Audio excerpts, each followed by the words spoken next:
Get ready to hear the truth about America on a show that's not immune to the facts with your host, Dan Bongino. So I got the craziest, and I do mean nuttiest call, voicemail, a text, and an email from a New York Times reporter by the name of Davey Alba. Folks, they're in a panic. They are in an absolute panic, the media, about us covering the Democrats and the liberal groups' call for a coup and a, quote, street fight after the election.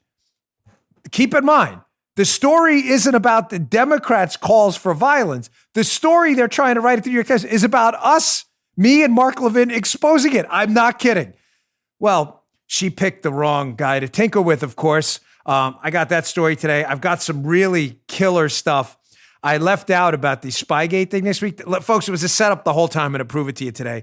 I also want to talk about my theory about the debates, why they're working for Trump, and how another media outlet is now picking up on some of my commentary, whether they know it or not. I said the same thing. Today's show brought to you by ExpressVPN. Protect your online activity while you're surfing the web from prying eyeballs. Get a VPN. Go to expressvpn.com/Bongino today. Don't wait. Welcome to the Dan Bongino Show on this Friday. Gosh, it's good to be back home after that procedure up in New York. Producer Joe, good to have you back. How are you today? Fine, sir. Well, it's Friday, and I'm so glad that you're back, dude. I know. Brother. There you go. I know. You missed the show. We missed you. And yes, again, I in did. your worst 1960s game show voice, I always need to hear that on Friday, even under these troubling conditions. So we got a lot to talk about today. Let's get right to it. Good to hear Joe back in the mix. The show's not the same without you. Today's show brought to you by my friends at Magic Spoon. We actually ate this morning. Why? Because I wanted to feel good. And I just wanted to eat something that tasted really spectacular. I'm not kidding. Hey, growing up, breakfast cereal, right? It was one of the best parts of being a kid. But I gave it up, probably for the same reasons you did. It's full of sugar and junk. Just look on the back. You really shouldn't be eating that stuff. Not Magic Spoon. Magic Spoon is spectacular. It's delicious. It's my go-to. And it has this: 0 sugar, 11 grams of protein, only 3 net grams of carbs in each serving. You're not even going to think it's possible. It has 4 flavors. They're all spectacular. We all have different favorites here: cocoa, fruity, frosted, and blueberry. It tastes amazing. Honestly, it appears too good to be true, but it's not. It is true. It's keto-friendly, gluten-free, grain-free, soy-free, low-carb, and GMO-free. Absolutely spectacular. The best tasting cereal out there. Go to magicspoon.com/Bongino to grab a variety pack and try it today. The only downside is you're going to be buying it now forever, all the time. You're not going to be able to get enough of it. It's that good. Be sure to use our promo code Bongino, Bongino, at checkout to get free shipping. Magic Spoon is so confident in their product, the spectacular taste of it. It's backed with a 100% happiness guarantee. If you don't like it for any reason, they'll refund your money, no questions even asked. You're not going to, you're going to want more. Go to magicspoon.com/Bongino. Use code Bongino for free shipping. Thank you, Magic Spoon, for sponsoring the podcast and for producing my new favorite cereal. It's fantastic. Magicspoon.com. Use magicspoon.com/Bongino. Promo code Bongino for free shipping. All right, Joe, let's go. There it is. Joe used the electronic bell. I had to give him a little bit of a finger pointer there because we got a nice gift from our friend Kenny, who sent us a vintage boxing bell. Thank you, Kenny. That was very nice of you. So if Joe's electronic bell ever fails, we have an electronic Kenny bell. We'll have to go to the Kenny bell for backup. Bell. So we have had issues with the electronic bell before. So thank you, Kenny. More Kenny bell. The Kenny bell. We need the Kenny bell. Just like we have Jay's abacus. Remember Jay? Jay sent us the abacus years ago. Now we have Kenny's bell. Folks, one quick super thank you. Despite obviously my book could not have come out at a worse time. I had to have that procedure done to remove that tumor this week. This was the launch week of my book. We couldn't change it. Despite the fact that I've done no media on this book whatsoever because Paul and I were preoccupied with other things, you all drove the book to number 4 on Amazon. Number 4 with 0 PR at all. No media, nothing. You all, I owe you an enormous debt of gratitude. There's another review. There's now like 27 or 30 of them up now. This is an actual quote. You can go to Amazon and look yourself. All caps, epic, amazing book. Curious about the truth about the anti-Trump cabal? Boom, here it is. Read only this if you care about the truth. The reviews are coming in. People love it. My book is called Follow the Money. Out now, available on Barnes & Noble, Amazon, and bookstores everywhere.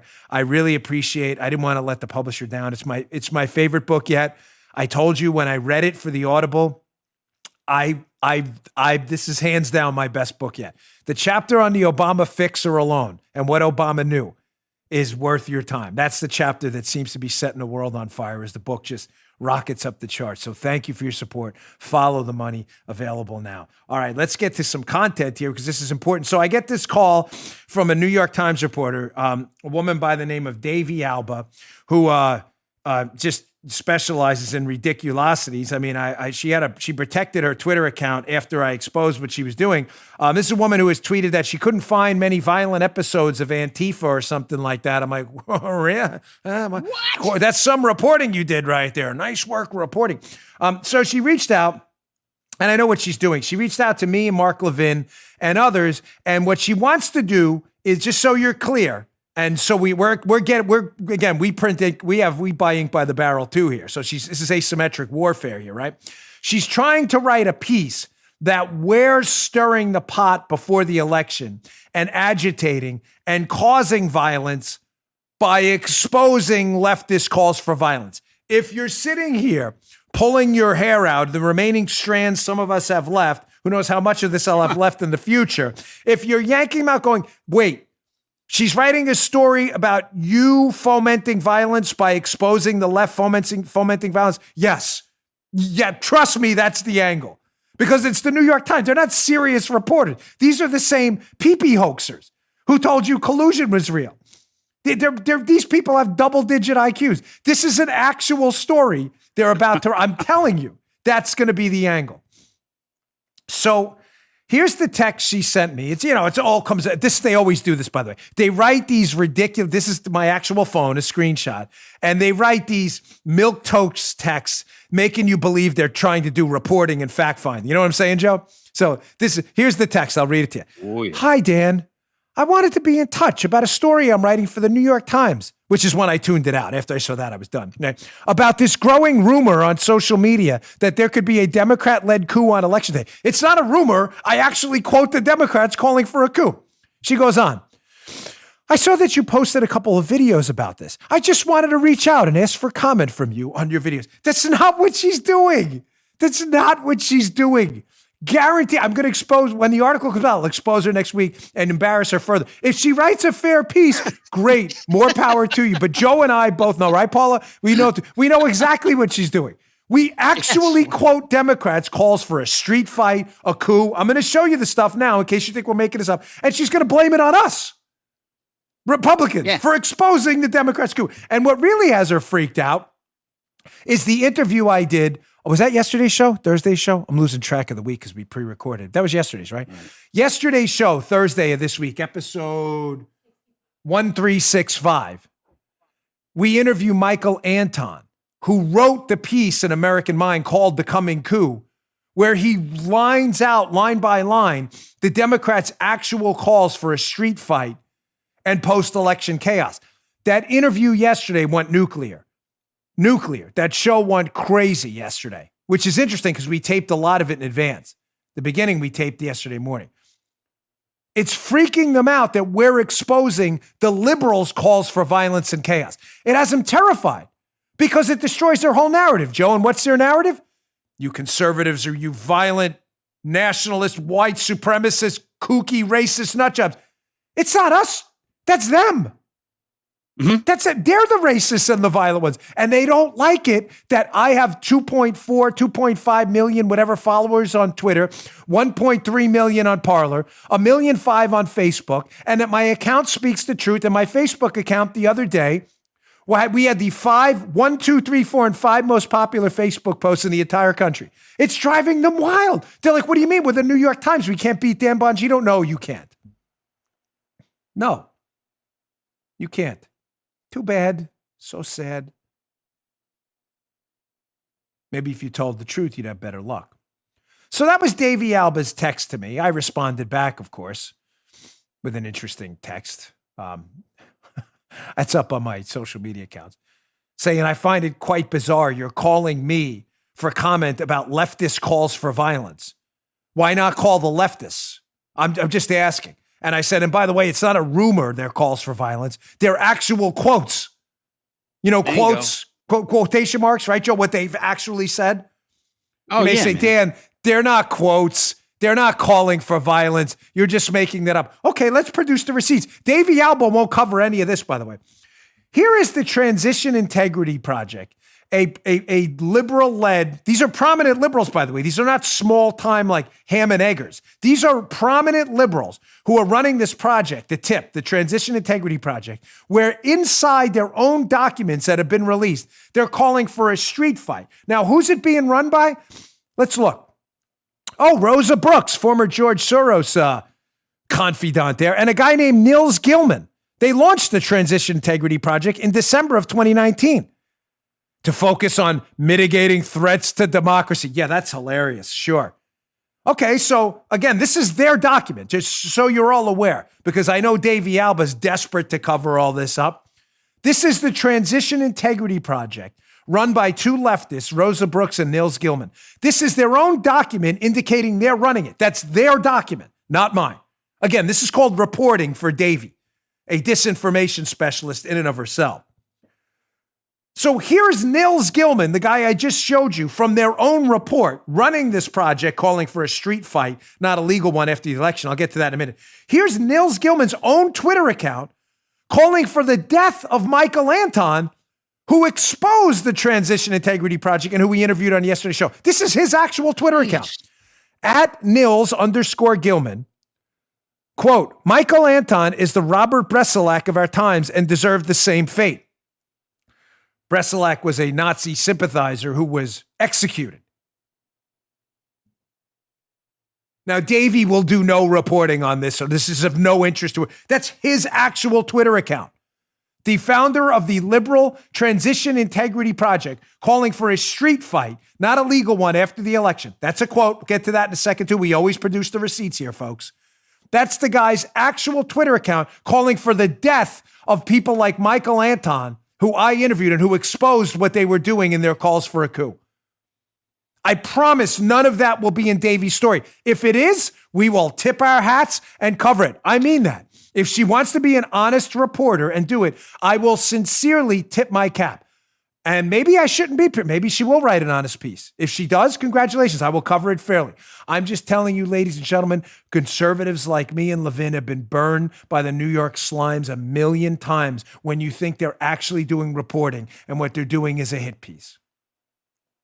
You know, on Parler every morning, I do teases for the show, exclusive video teases on my Parler account. I'm at Bongino over there. And this morning I said, this is a typical Republicans pounce story. Michael Anton and I have done yeoman's work in exposing the Democrats' calls for a coup and violence after the election. Some of them using that actual word. Evidence forthcoming. And instead of the story being about the Democrats' open calls for violence and a coup, the story becomes about the Republican response to it. Republicans pounce. You know the headlines. Republicans pounce on Democrats' transition integrity, but not the story about the transition integrity. So I joked this morning, Davey Alba's story appears to be media pounces on Dan Bongino pouncing on media Republican pounce story. That's her angle. It's not to expose the Transition Integrity Project. It's to distance you from it and write a story about our response to it, as if we're the instigators. And by the way, they're writing this story, the New York Times, because they want us basically sanctioned from Twitter and Facebook, because my Facebook account is typically on any given day the most popular Facebook account in the country based on just posts, or one of them. So they want us taken on only because we're exposing the truth using actual quotes. This is the new Soviet Union Pravda. Suppress the truth in favor of a false narrative. She's doing that. I'm telling you that's what she's doing. They're terrified that we're exposing their actual words. You don't believe me that the Transition Integrity Project in their own paperwork called for a street fight, not a legal one? Here's their own paperwork Read it for yourself. They have block number 1, plan for a contested election. They have 4 bullets on this slide here. Here's bullet number 2. Again, folks, I'm just reading a quote. I'm sure Davey won't cover any of this. Or what she'll do is she won't cover it honestly. What she'll try to do is she'll try to take the edge off this and say, oh, they're just kidding. This is a quote, folks. This is called reporting in journalism. Quote, in their plan for a contested election. Planners need to take seriously the notion that this may well be a street fight, not a legal battle. Technocratic solutions, courts, and a reliance on elites observing norms are not the answer here. Ladies and gentlemen, that's a direct quote. Those are not my words. I've never called for a street fight, God forbid. All we've done on this show for 5 years is to warn you of the horrors of actual violence when it comes to your door. Have we not? Do you not listen to the show? I've called out people on any side of the political spectrum who think violence is the solution here. Yet they're calling for a street fight, not a legal one, a quote. And Davey seems more concerned about my response to it. Don't write about me. I don't need to be in your crappy paper. It's a tabloid anyway. You thought the pee-pee hoax was real. Write about them. Write about them. Why are you concerned about my response to it? What about your response to it? By the way, we wrote a story about Davey Alba this morning on Bongino.com. Is it up yet? Let me check. If it's up, I'll put it up in the show notes. Matt Palumbo wrote, I guarantee you, Bongino.com, we get more traffic on our story. It's not up yet. Than they do on their New York Times story. Guaranteed. Because Bongino.com is the quickest growing conservative website in the country. Not kidding. We're up 737%. We'll probably do more traffic on that story than she does on hers. We buy ink by the barrel too. Too bad. Now, I told you I'd produce evidence here using the Democrats' own words that they are the ones calling for a coup and violence. You just saw it. You just saw it. Calling for the execution of Michael Anton, calling for a street fight. I've got more. Let me get to my second sponsor before I get to that. But ladies and gentlemen, I'll never leave you dangling out there.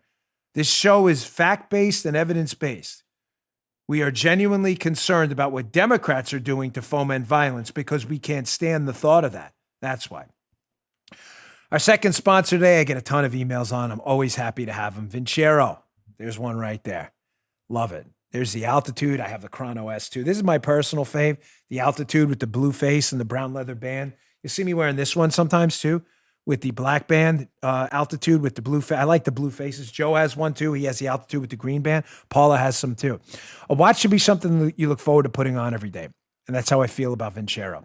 Their watches are the best. They're dedicated to the craft. They put in the time and effort into crafting timepieces that you can wear each and every day. I love this watch. It makes you feel good. It's a great looking watch. I get tons of compliments on it. People email me all the time. What watch you wearing when you're on TV or on your show?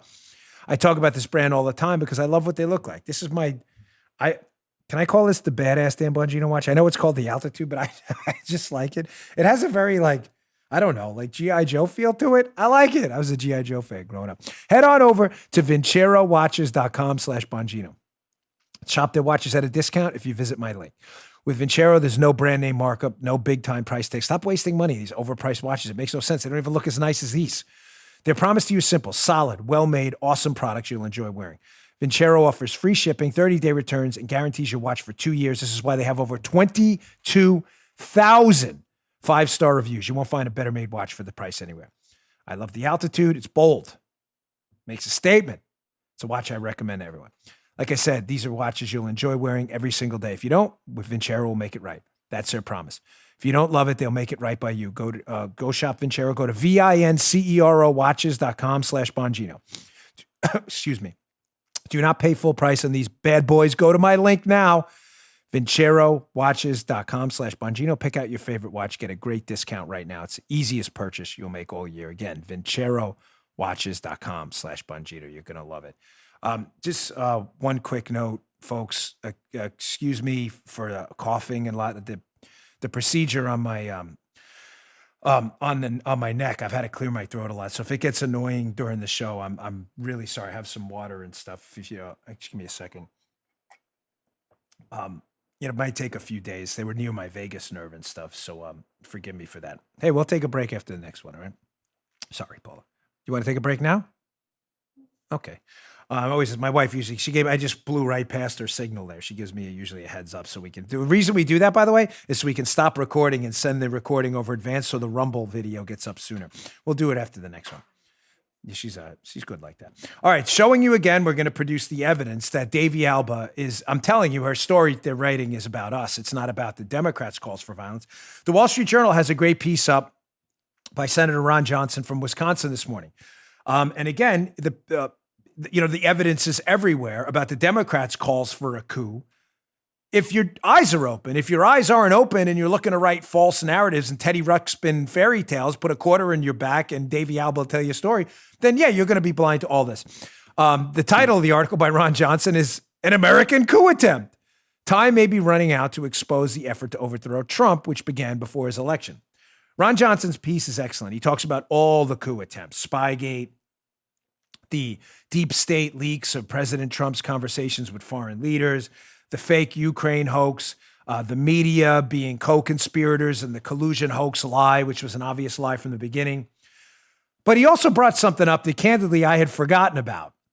This is one of the key Democrat lawyers in the impeachment hoax, a guy by the name of Mark Zaid, who had tweeted this out right after the impeachment hoax. This is from the Wall Street Journal piece. Again, Davy's probably not going to bring any of this up. She thinks we're making this up, this coup thing. He says their actions can only be described as an attempted coup. This is Ron Johnson. As the Ukraine whistleblower's own attorney, Mark Zaid, did in a January 30th, 2017 tweet. Hashtag coup has started. First of many steps. Hashtag rebellion. Hashtag impeachment will follow ultimately. Ladies and gentlemen, again, these are their words. The fake whistleblower's own attorney is tweeting out about a coup and a rebellion. Those are his words. They're not our words. And yet Davy Alba and the New York Times are more interested in our response to their calls for a literal coup. I know we'll be banned by YouTube today or demonetized by YouTube because they don't like us exposing the left's own words. It's fine. Twitter will probably ban it soon. They're already, every morning I tweet how Obama's the most corrupt president in U.S. history. I put it on Twitter and Parler. Did you see that? Parler, no problem. It gets tons of engagement. Twitter, they're sanctioning hashtag Obamagate. I know you'll hide this show. They are, Joe. I'm not even kidding. I got a whole diagram out today. How they're keeping Obamagate hidden as a hashtag. Fine. You do your thing. I have Rumble and I have Parler because I always come prepared. We're only using their own words, folks. Street fight. Talking about Robert Breselac, who was executed when we're referencing Michael Anton, who exposed their coup. Literally talking about a rebellion and a coup. Literally, not figuratively. Their words. Their words. It's not mine. And again, the New York Times seems really concerned about my response to it. Now, what are they really doing? And what happened yesterday that really hyped this up a lot? And now the New York Times sees an angle. Again, there's no connection between any of these events I'm about to describe, us and the coup attempt at all. But the New York Times needs an out. They need an out to make the story about the Democrats' own calls for a coup about Republicans. So what do? They need a narrative, a storyline. Oh, they found one. The Washington Examiner piece. Check this out.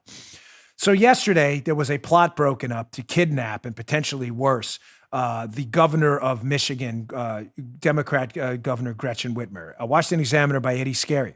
Here's the narrative, folks. Media and Gretchen Whitmer struggled to connect Trump to the kidnapping plot. Now, folks, I texted this to the New York Times reporter, and I'll say this now, and this is as serious as a heart attack. I spent most of my Secret Service career protecting Democrats and Republicans. I know you know that. I don't I hate to keep bringing it up, but it's important for this moment. I'm not going to be lectured by any fake reporter at the New York Times about what it takes to put your politics aside and call out evildoers and do everything you can to prevent the types of things that were dreadfully being planned against Gretchen Whitmer. If you dare, this is a warning to the New York Times right now. You know, I have a lot of money and a lot of time. I have no problem losing. We sued the Daily Beast. Didn't work out as we planned. Okay. I'm telling you right now, if you write a piece where you dare attach my good name after my career to these lunatics that were plotting to kidnap the governor of Michigan,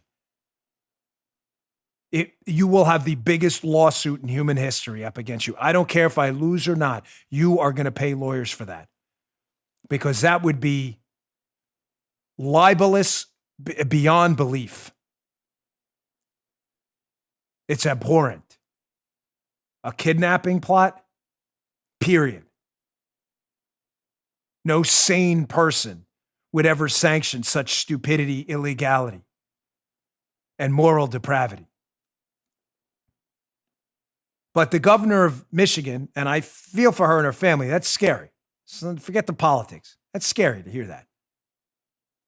But to come out in front of a microphone and try to pin this on Donald Trump,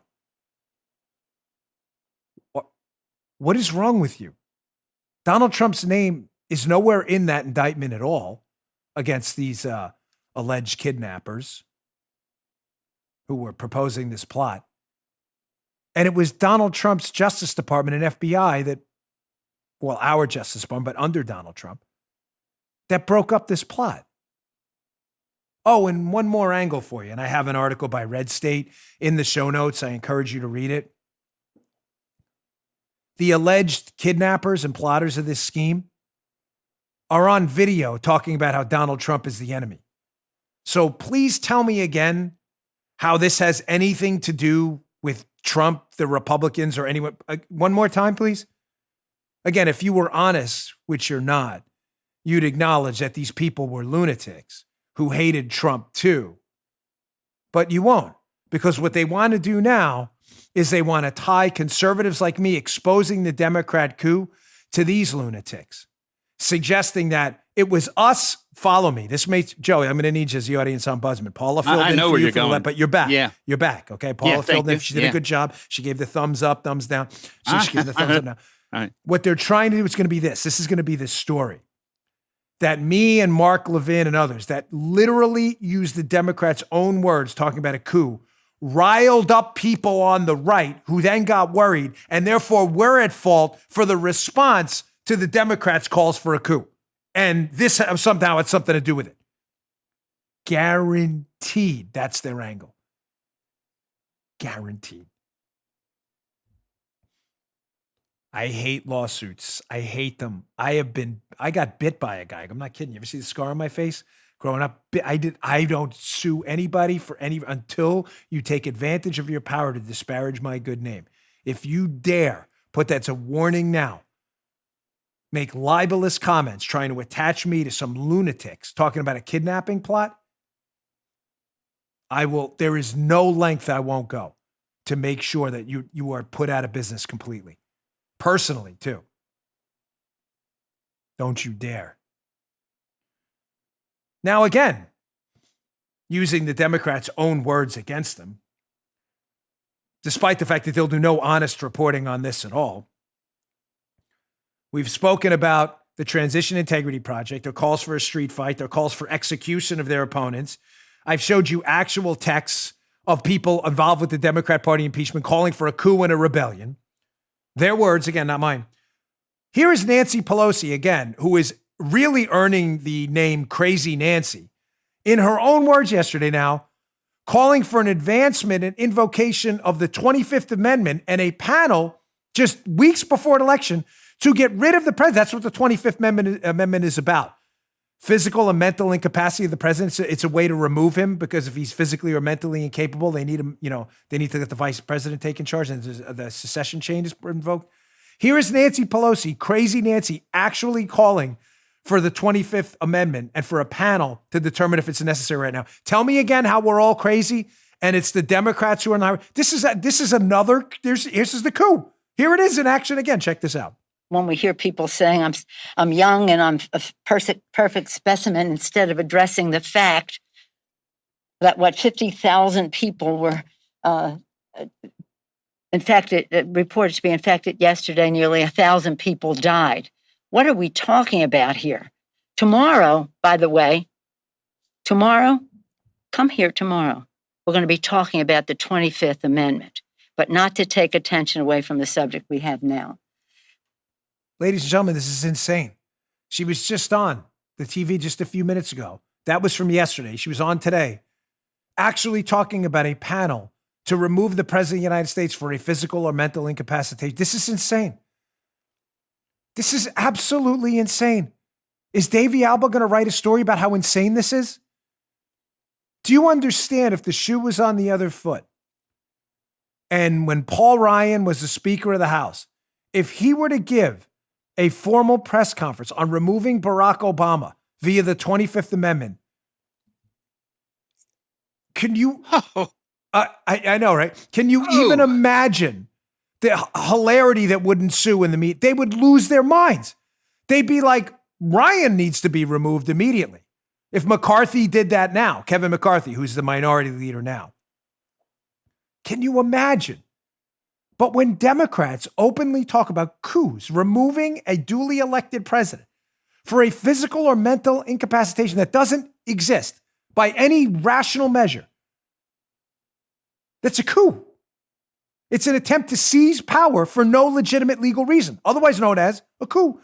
Nobody even bats an eyelash. It's like, oh, it's Pelosi, so it's okay. We're liberals after all. We're activists. Where's the Davey Alba story on that? Again, if she writes the story fairly, I'll cover it. I'll link to it. Guaranteed she won't. Absolutely guaranteed. They'll pin this on us too, that we're getting people, the story will be Republicans pounce on Pelosi trying to remove the president of the United States in a soft coup attempt. That'll be the story. 100% guaranteed. All right, speaking of the election, let me get to my third sponsor, Job Creators Network. Ladies and gentlemen, it's go time now. Time for talk is over. You got to show up. This is going to be my next segment. This is actually a perfect segue, unplanned, but a perfect segue. It's a base election now, folks. It's as simple as that. We cannot leave one Trump voter on the sidelines. If we get independents, great. If we can get them, great. We have to get out and GOTV, get out to vote right now. We're weeks away. Voting has already started in some states. I've already voted, so did Paula. Early in and if you live in Ohio, early in-person voting begins 28 days before the election. In Arizona, 27 days. I need you to go today. This is imperative, important, critical right now. Go to keepamericaamerica.com. Here's what they'll do for you. They will get you involved, number one, if you choose, however you choose to get involved, a lot or a little. It's up to you. But they will get you the most trusted, up-to-date voting information. While you're there, please commit to take one person to the polls, just one, or help them get a mail-in ballot, whatever they need a ride to the polls, help them do it. The 2016 election was decided by thousands of votes, not millions. And 300,000 of you across the country have already gone. That's a big number to keepamericaamerica.com, but we need to get to 1 million or more. Make this the biggest get-out-the-vote effort in conservative history. Don't wait. Make it one the liberal media cannot ignore. Do a little, do a lot. Do your part, whatever's comfortable for you. But find out how you can help by going to keepamericaamerica.com. That's keepamericaamerica.com. All right, we're back. That was the perfect sponsor for this story. Totally unintended, by the way, the segue, but apropos nonetheless. So after the Trump-Biden debate a couple weeks ago, I did an appearance on Hannity, which of course, liberal lunatics like Seth Meyer is his name. I don't know his name. I'm not trying to be silly, but is it Seth Meyer? He's apparently a late night comedian guy. Well, I did an appearance on Hannity, which this late night comedian used to poke fun at me and Fox and elsewhere after the debate, because the media narrative, the media specializes in disinformation, was that Trump got destroyed in the debate. Biden did so well. Trump's interruptions were too much, and that everybody hated it. My point I made on Hannity right after the debate, which again, Seth Meyers and others in the media and the leftist media poked fun at, and we'll see who's right after the election. My point was that Trump won the debate handily and that the media folks just didn't understand the strategy. Now, will the strategy work? I'm not sure. Again, we'll know after the election. But there's no question, if you're a savvy political observer, I'm not trying to engage in self-praise here. I've run for office. They haven't. They don't know what it's like. They I've debated so many times. I've lost count of all the debates I did in my 3 campaigns for office. I mean, seriously, it's in like the 20s or 30s. Yeah, Joe. I mean, that's how I met Joe. I mean, I've done so many debates. You get savvy to what people are doing, strategies they're trying to implement. What Trump was trying to do in the first debate was crystal clear. His team has acknowledged at this point, this is what I spoke about on Hannity, they made fun of, that this is clearly at this point a base election. In other words, they're not ignoring independent voters or persuadable voters at this point. They're not doing that. They're figuring at this point that, please, this is really important to understand. There are roughly 46% of the electorate right now that's been consistent in their approval rating for Trump. So we've got a 45 score, right? We need to beat Biden. Biden probably has, I don't know, right now on approval rating, who knows, between 45 and 50. He's beating Trump in a lot of the polls. What the Trump team has figured out is that 5 to 10% of people that still hasn't decided, many of them may break Biden for a number of reasons. The media won't let up on truth. There's a lot of just reasons out there. They can't get past a lot of stuff. But the Trump team has figured that if turnout, say, in a presidential election is like 55% of the electorate, if they can bump that, or 60, if they can bump that up dramatically and pull out people who haven't voted in 3 or 4 election cycles, but who love Trump and can dig out every single Trump voter and get them to go and pull them out and get them to go to the poll, if they can get every single Trump voter they need to out in a get out the vote effort, that there's probably enough votes to add to that 45% if, say, 80% of people show up to vote Trump, in contrast to another election where, say, 60% of Republicans would show up to vote for the Republican nominee. You get that? They figured that out. So what I admire about the strategy, even if it doesn't work, is Trump is now all in with the conservative movement, all in. He's doing things right now that appeal to his base, figuring it's base versus base. The independents are nice, but they're secondary right now. Right now, I need all the conservatives to show up. So what is he doing? Pressing forward with Amy Coney Barrett, moving forward on Spygate, moving forward with basically conservative attacks on Biden. He's doing things that appeal to his base. But what he also did in the debate, which again, they made fun of me for, which is okay, it's part of the business, is they didn't understand that what Trump was trying to do to Biden was to surgically detach him from his base, which is increasingly the radical left. And how do you do that? You get Biden to take positions that'll turn off his base so his base voters don't show up, which is exactly what he got them to do. He got Biden to disavow his call for fracking bans. The left loves that. He got Biden to, he was talking about Biden's comments about calling young black youth in the street arrested predators.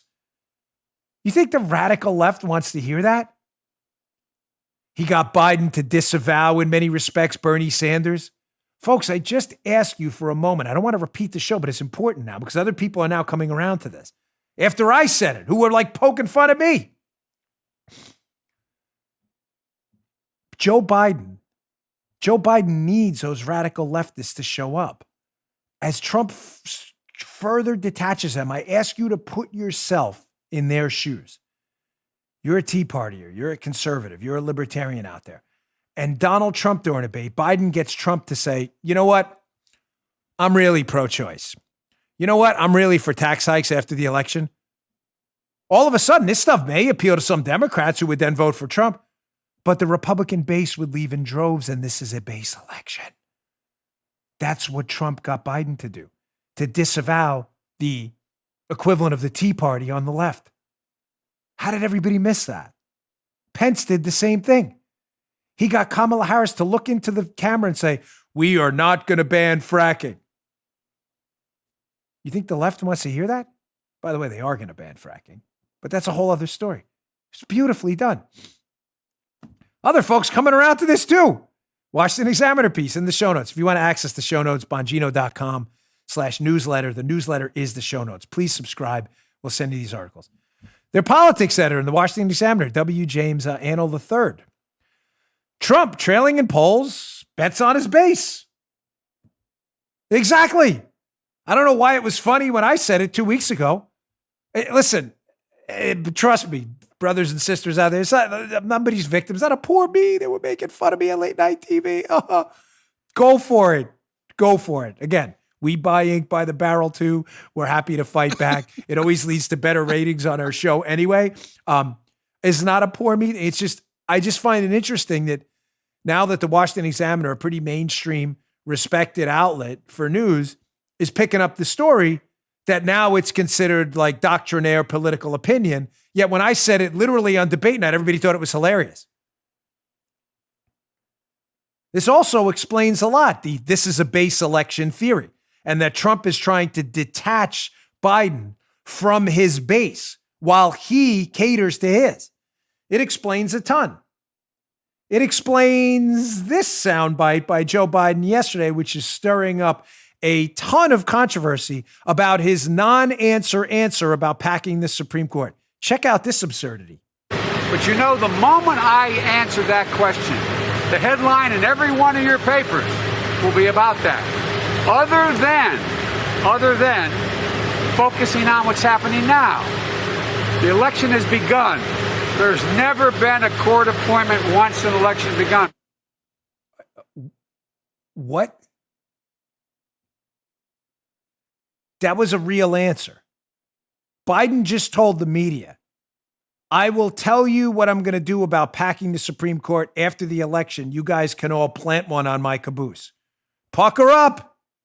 Right here. Right here. Let me drop them. Right on my caboose, plant one. Have you ever heard a presidential candidate about a more consequential decision, the destruction of the Supreme Court, by adding judges over and over till you get your outcomes, destroying any credibility the Supreme Court would ever have? You're destroying one of the three branches of government. The Supreme Court, the highest court in the land, in a supposedly independent judiciary. You're talking about destroying and decimating their credibility from this point on. And you won't answer the question if you're going to do it till after the election? Now, a lot of commentators have said to themselves, well, why won't he answer that question? It seems to be doing a lot of political damage, as even leftist reporters now are like, hey, Joe, you deserve the voters before an election to tell them if you're going to destroy the Supreme Court, right? Joe, fair enough. We're just throwing that out there. You're good. Yeah. Fair question for the election. You're going to destroy the Supreme Court? Well, I'll tell you after you vote for me. Is really not a satisfactory answer. But why won't he answer now that even the leftist media is like, hey, this probably doesn't sound right? Let's go back to story one here. This is a base election. What is Biden's base? I know it's hard for my conservative listeners to get into the mind of radical leftists because you're sane and smart and they're stupid and not sane. But if you allow yourself to be stupid and insane for a moment, you'll figure out that what they want, because they're realizing Amy Coney Barrett will likely be confirmed to the Supreme Court, is that the only way to get around a court representative of the people voted for Republican Senate, they got a conservative court. That's what the people voted for. The only way around is to destroy the court and pack it. That's what the radical leftist base wants. Biden knows that's what they want. Biden is now a little bit hip to what Trump is doing, detaching him from his leftist base. Biden knows the ultimate surgical detachment from his leftist base will be acknowledging that he's not going to pack the court. So he won't do it. And he's just going to continue to obfuscate. Do you get it? The minute he says he won't pack the court, forget it. Radical leftist base enthusiasm in a base election for Biden goes down the drain. That's why he won't say anything. This all is related. All of it. All right, I can't do anything when I get into this Spygate stuff because this is great. This is great. Hat tip again, 27. The great 279er, the greatest source in the history of sources, was a key component of all three of my books, Spygate, Exonerated, and my new one, Follow the Money, which moved up again. We were at 5. Now we're back to 4 again on Amazon today. So thank you. You all are really awesome. Let me get to my last sponsor, and then we'll cover this block because it's really, really good. It's going to sum up what the whole thing's about. Our final sponsor today are friends at iTarget. Innocent people are sadly falling victim to crime, intimidation, and they're being forced to fend for themselves because Democrats on the left are defunding the police, or trying to in many places. When the government can or won't protect your family, self-defense is the only option. But most of us don't have the time to consistently train, plus ammo gets expensive. That's why iTarget Pro was invented. My opinion, it is the single best training device out there outside of live firing at the range. What is it? It's a proprietary app and a laser round you insert in the firearm you have now. No manipulation necessary. Whatever firearm you have, they likely have the round for you. Put it in there. It emits a laser. It's not live. And it comes with a target. And now you'll know when you're dry firing. Dry firing means firing a weapon that is safely unloaded. You'll know where the round would have landed on the target because the laser the laser round emits a laser. iTarget comes in all the major calibers, 223, 5.56, so you can stay sharp with almost any firearm. You can train all day if you'd like. People love this product. The reviews are spectacular. Today, you can get 10% off plus free shipping with the offer code Dan. This makes a great gift, by the way, for the firearm owner in your life, too. My father loves it. This is the single smartest way for you to practice and hone your skills with your firearm today. It pays for itself in just a few days of practice. You don't need to go to the range. You don't need to expend any live ammo. Go to itargetpro.com and use offer code Dan.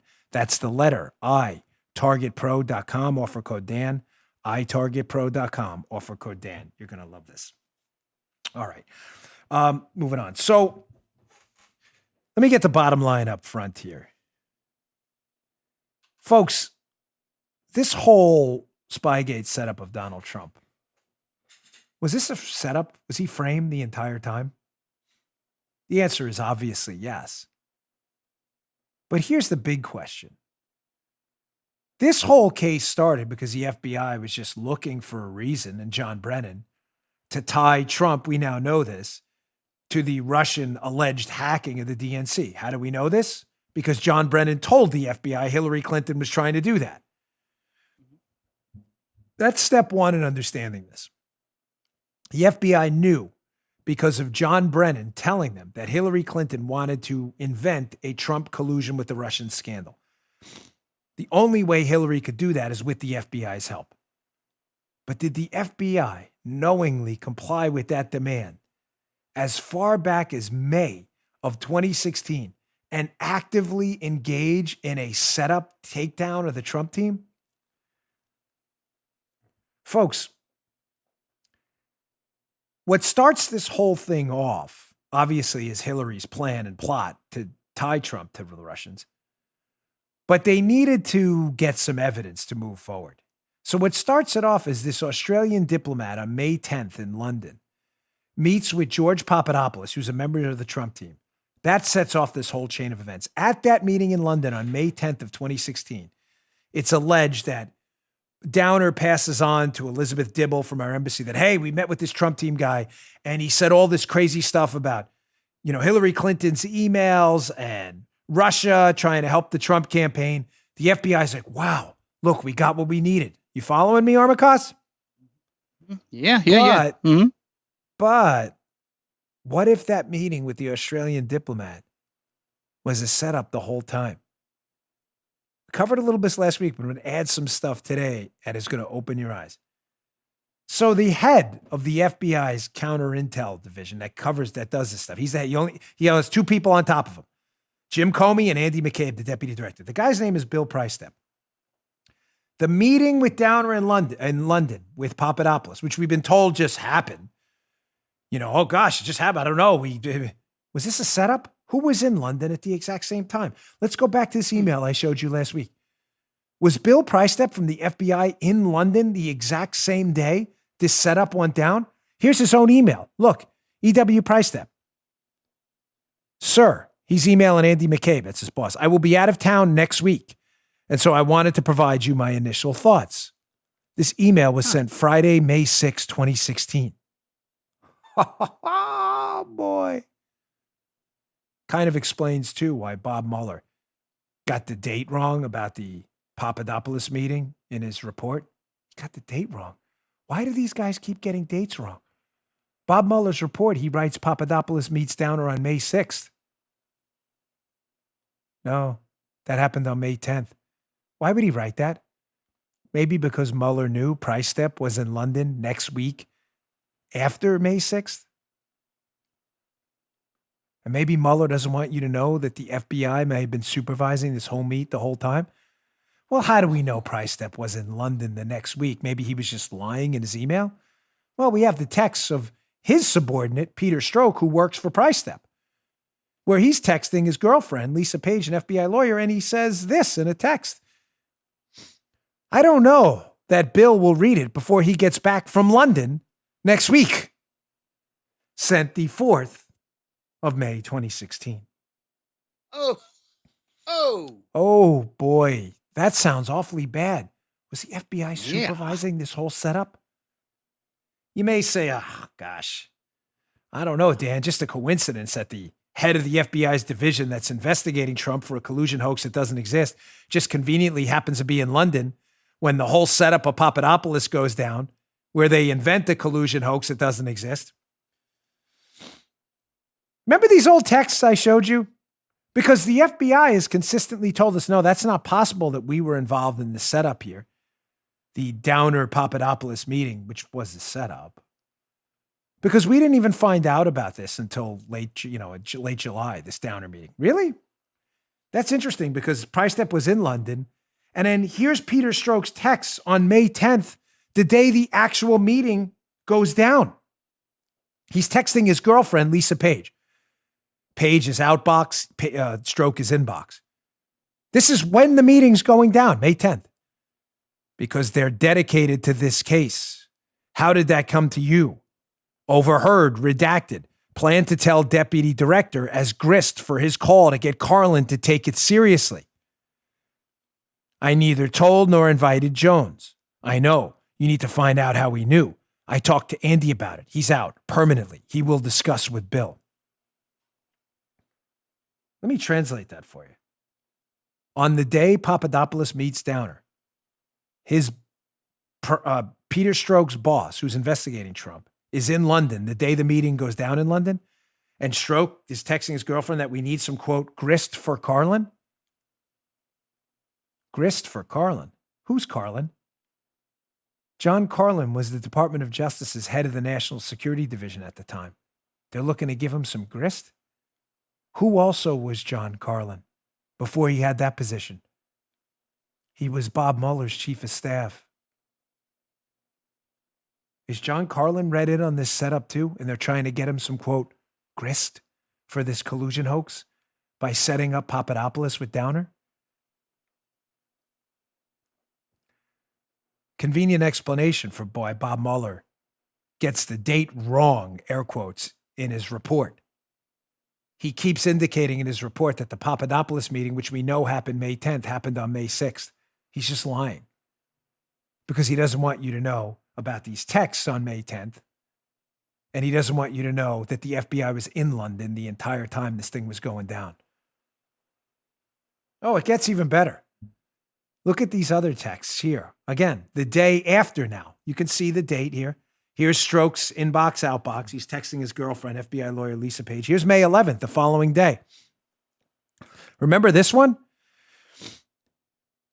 He says, I have to talk to Andy and John and George about the urgency if he hasn't. I spoke to David. He's talking about probably David Laufman. Can explain later. I tried to communicate the same thing to him. That's a DOJ attorney. We're waiting on the next version of affidavit from you. I'm certain there are other things that can be prepped. Page responds back, Deputy Director calling state now. Strzok responds, ooh, I want to hear about it. You already talked to redacted? So they're very concerned about some operation that's going on, so much so that Lisa Page tells Strzok that, hey, Andy McCabe, the Deputy Director, is calling the State Department now. What was that conversation about? Was it about the tip we already know, the air quotes tip Alexander Downer gave Elizabeth Dibble from our State Department about Papadopoulos? How, hey, this Trump guy's got information about collusion with the Russians. Was this a setup the whole time between the State Department and the FBI? Certainly makes this CNN article, given that this meeting happened in London in May of 2016, quite the more interesting, doesn't it? This is a CNN article from April 14th of 2017. British intelligence passed Trump associates' communications with Russians on to U.S. counterparts. CNN Politics, April 14, 2017. Makes that article a lot more interesting, doesn't it?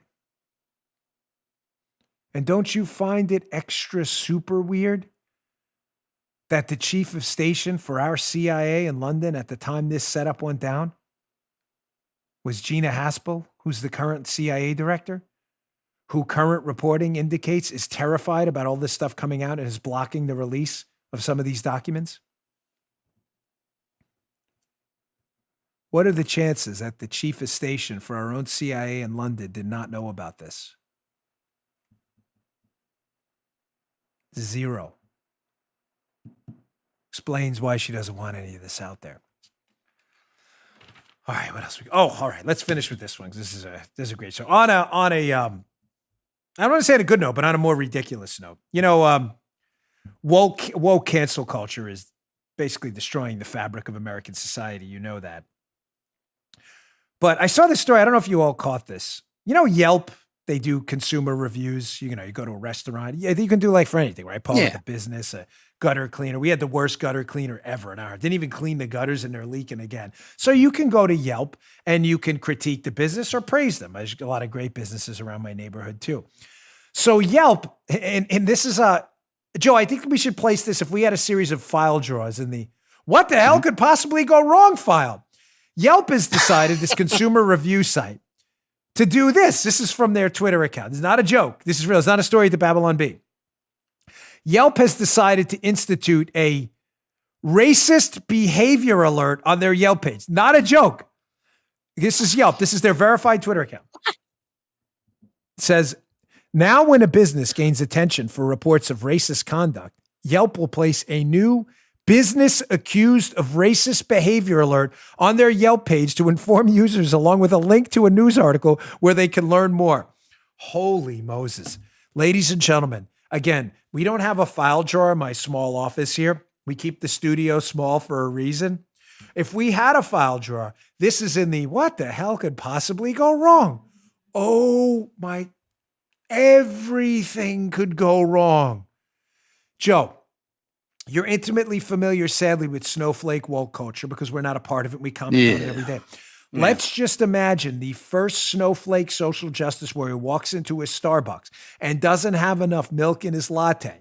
Mommy gave him some money. He's going to rush home with his latte to sit in his basement and plan his next BLM rally, right? That's right. What happens when he doesn't get that? You know exactly what's going to happen. He's going to go to Yelp and he's going to put in, this is definitely a racist location. Now, I had a few notes on this. I want to get out. I got to turn the page. Right. Sorry. What could go wrong? Number one, latte, not enough milk in your latte. That'll be number two. You'll definitely be a racist. Number three, the solution to this will be, once you're accused on Yelp of being a racist business, you will probably have to pay off a group, Al Sharpton's group or whatever, to come in and say you're not racist. And then you'll have to pay also some critical race theory trainers to come in and train your staff how to put more milk in the latte. But the fourth thing will be, which will be very damaging, this is not a joke,